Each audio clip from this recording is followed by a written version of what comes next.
قلت لكم قناة الزمالك دي عليها ضرر، قلت ولا ما قلتش؟ قلت. بص بقى يا معلم، لقيت لك مذيع في قناة الزمالك طالع وبيتكلم بمنتهى العصبية والشدة والحدة، ويقول لك ايه بقى؟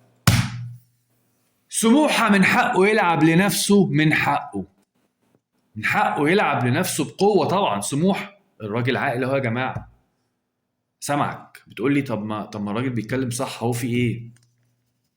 استنى، استعجلش. في نفس الجملة قال لك الحارس طالع ليه؟ حارس سموحة طالع ليه في الكورنر بتاع سموحة اللي في آخر دقيقة وسموحة مغلوب 1-0، خلي بالك. ليه الحارس يطلع؟ ده هو بقى المذيع بيقول كده، ليه الحارس يطلع؟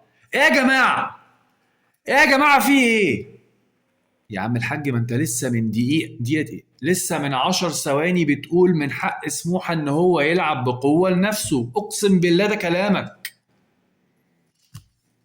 طيب اقول لك حاجة بقى، هفاجئك.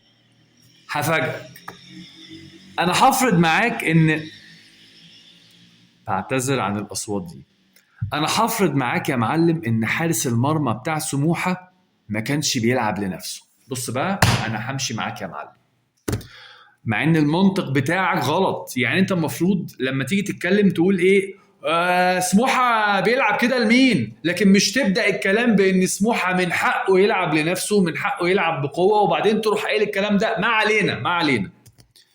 هل تعلم ان حارس مرمى سموحة معار من بيراميدز؟ ها؟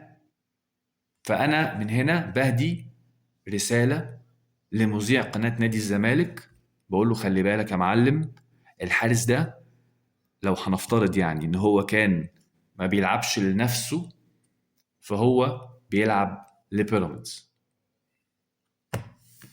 ولاد العم الجدد. بس وتاني، ربنا يخلي لنا قناة نادي الزمالك. ويا جماعة صدقوني، لو حد مكتئب، حد حزين، يفتح قناة الزمالك، الابتسامة مش هتفارق وشك. سلام.